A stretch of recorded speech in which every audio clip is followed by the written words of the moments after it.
A crisp nickel sliding from a forgotten pocket into the light can carry more than 5 cents worth of metal. It can unlock a story that's been waiting decades to be told. Today, two Jefferson nickels sit center stage, each born in an era when everyday change held surprises for those who know exactly what to look for.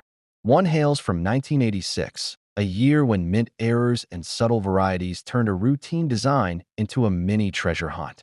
The other springs from 1978, when striking hiccups and design tweaks whispered of hidden value to eagle-eyed collectors. Let's peel back the surface and reveal how these commonplace coins became prized pieces of numismatic lore. Let's begin with the nickel that first spun collectors' heads in roll hunts, the 1986 Jefferson. Although its face value never changed, the story behind this coin proves that rarity can lurk in plain sight. Struck in two locations, Philadelphia, where mint marks were absent, and Denver, distinguished by a small D beneath Jefferson's bust. These coins carried forward a design introduced almost half a century earlier. Yet by the mid-1980s, subtle mistakes in the dies, plus small changes in minting practices, gave rise to notable varieties that set expert collectors' hearts racing. The Jefferson nickel itself dates back to 1938, conceived as a tribute to the third president's legacy and his beloved Monticello estate. When Felix Schlag's winning design replaced the Buffalo nickel, it marked a turn toward modern simplicity. By 1986, that design had become as familiar as pocket lint, though mint-state examples still gleamed with luster. Struck on a copper-nickel-clad planchet, each coin carries a profile of Jefferson on the obverse and a rendition of Monticello on the reverse. What changed in 1986 wasn't the art, but the imperfections born of high-speed presses and relentless production demands. Key identifying features of the 1986 nickel start with composition.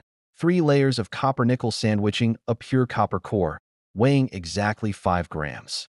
The obverse lettering, United States of America and E pluribus unum, curves around Jefferson's left-facing portrait, while the year 1986 sits just above the rim.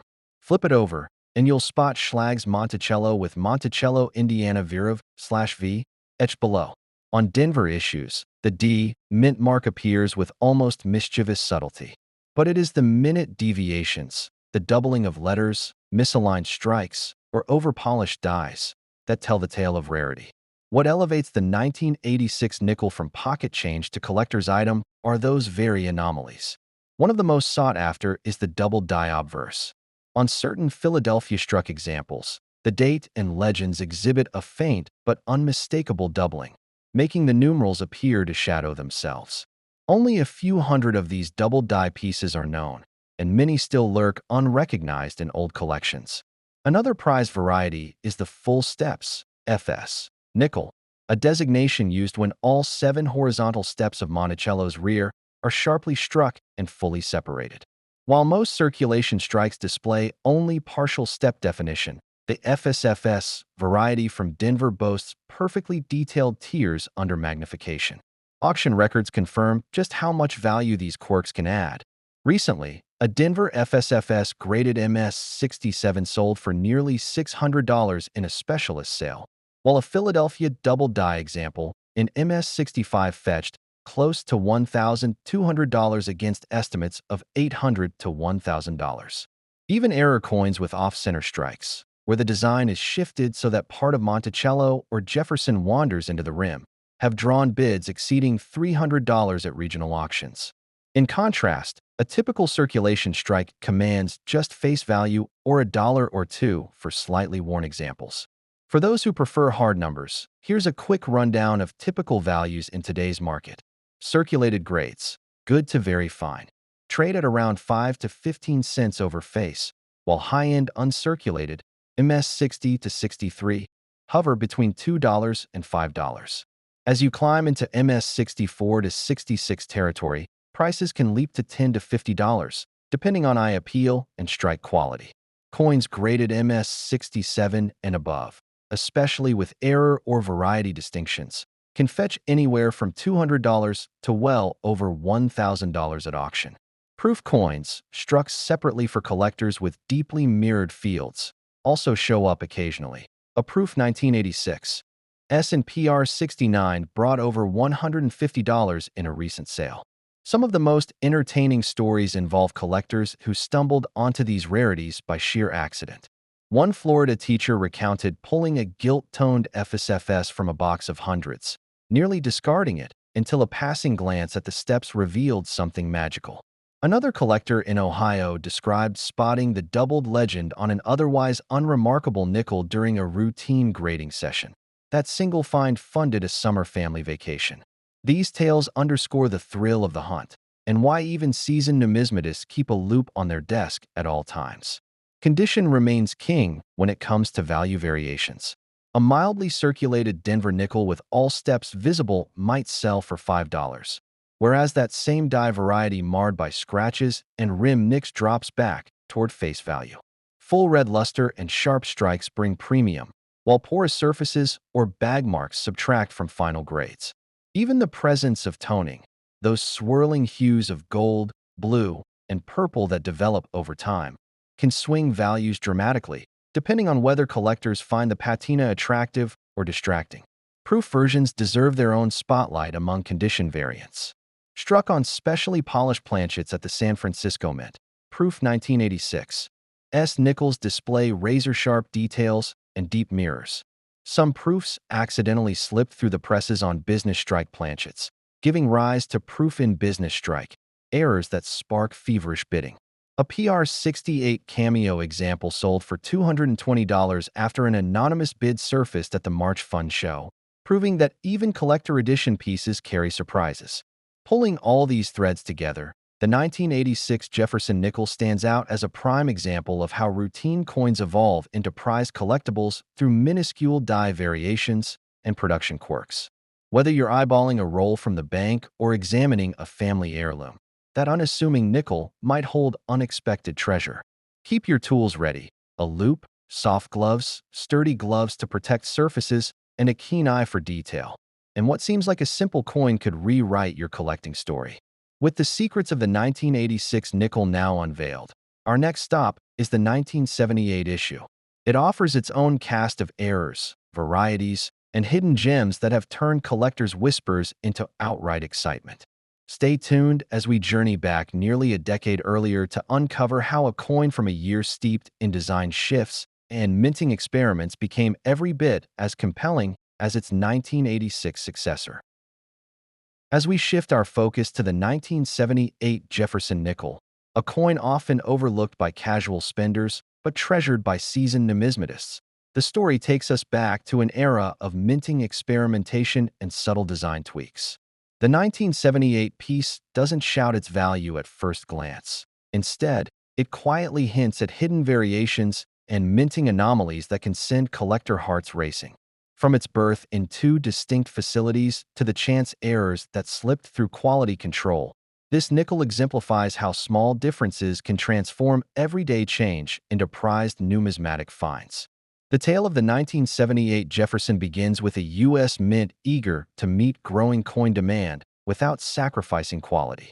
Produced at both Philadelphia, no mint mark, and Denver, small d below Jefferson's jaw, the 1978 nickel continued Felix Schlag's design that had adorned the 5-cent piece since 1938. Yet by the late 70s, the Mint had refined its presses, introduced enhanced die polishing techniques, and experimented with planchet preparations.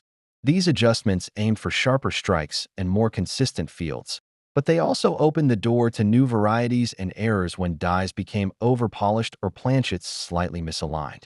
Key identifying features of the 1978 issue begin with its familiar copper-nickel clad composition, 75% copper layered with 25% nickel, resting on a pure copper core.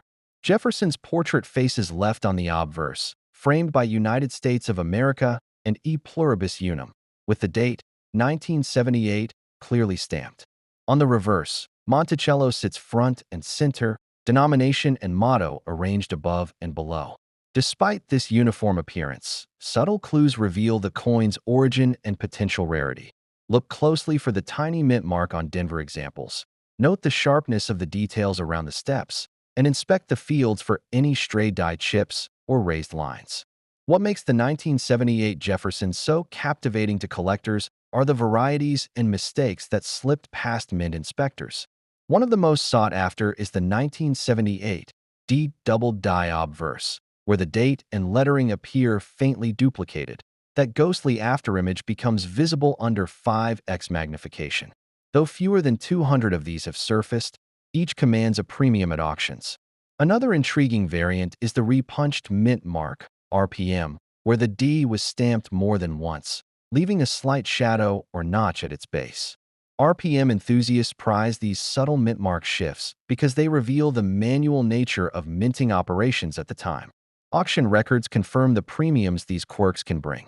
In recent sales, a Mint State 1978 DRPM graded MS-65 sold for around $250, surpassing earlier expectations. A Philadelphia Double Die MS-64 example realized $300 at a Specialized Coins How auction, while a top-graded MS-67 piece with both FS, full steps, on the reverse and a strong strike fetched nearly $700. Contrast these figures with typical circulation examples. Worn good to very fine grades trade for a few cents above face, and even mid-range uncirculated coins, MS-60 to 62, only approach $2 to $4 apiece. Collectors often swap stories of serendipity when it comes to the 1978 nickel. One hobbyist recalls sifting through a bank wrapper, spotting a coin with faint doubling on the date, and instantly recognizing the anomaly that had eluded hundreds of other roll hunters. Another coin dealer describes uncovering a pristine 1978 PFSFS in a box labeled junk coins, its perfectly defined steps glinting under the desk lamp. These anecdotes highlight the thrill of discovery and why even experienced collectors keep a fresh bag of nickels on their workbench. Interesting facts about the 1978 issue go beyond double dies and mint marks. That year saw the mint experimenting with die polishing to reduce bag marks, which sometimes overpolished the dies and led to weak strikes, creating varieties known as soft strikes. Some specimens exhibit only partial detail on Monticello's columns or a faint Jefferson portrait. Conversely, a handful of coins emerged with die breaks, small raised lines that arc like lightning bolts across the field. Collectors prize these for their eye-catching patterns. Proof enthusiasts will point to the 1978 S. Jefferson nickel, struck on specially polished planchets with frosted devices and mirrored fields. Proof coins display razor-sharp relief and a cameo contrast between portrait and background. Occasionally, a proof coin was mistakenly struck on a business strike planchet, producing a proof-in-business strike, error that melds elements of both series. These rare hybrids, graded around PR 66 to 67, have sold for upwards of $200 due to their novelty and scarcity. Condition-based value variations play a central role in determining what a 1978 nickel might fetch. A heavily circulated example with smoothing and minor scratches holds only face value plus a penny or two. One with light, where but strong details may climb to $1 or $2. From MS-63 upward, collectors look for full luster, strong strikes, and minimal bag marks. Prices then jump into the $5 to $15 range. At MS-65 to 67, with clearly delineated full steps and tight mint marks, values soar to $50 to $200, especially for Denver specimens exhibiting RPMs or doubling. Beyond MS-68, true gem mint states can break the $500 threshold, particularly when pedigree and eye appeal align. Toning can further influence desirability. Some 1978 nickels develop subtle blushes of pink, gold, or lavender under natural oxidation. When evenly distributed and aesthetically pleasing, such toning can add 10 to 20% to a coin's price. If patchy or unattractive, it can subtract a similar percentage. Collectors also prize coins with deep cameo proof-like fields, unexpected in business strikes, believing these result from planchets with extra polishing or lightly frosted dies. The narrative of the 1978 Jefferson nickel reminds us that even coins produced by the millions can harbor surprises. From RPM hunters to double die sleuths, dedicated collectors continue to unearth specimens that rewrite price guides and electrify auction floors. Whether it's the faint loop of a repunched mint mark, the ghost image of doubled lettering, or the crisp shine of a proof hybrid, Each anomaly offers a window into the mint's workings and a chance to own a slice of numismatic history. That completes our journey into the quirks, values, and stories behind the 1978 Jefferson nickel. With both the 1986 and 1978 issues now revealed in their full collectible glory, our final segment will tie together the lessons learned and share tips on how to spot these treasures in everyday change.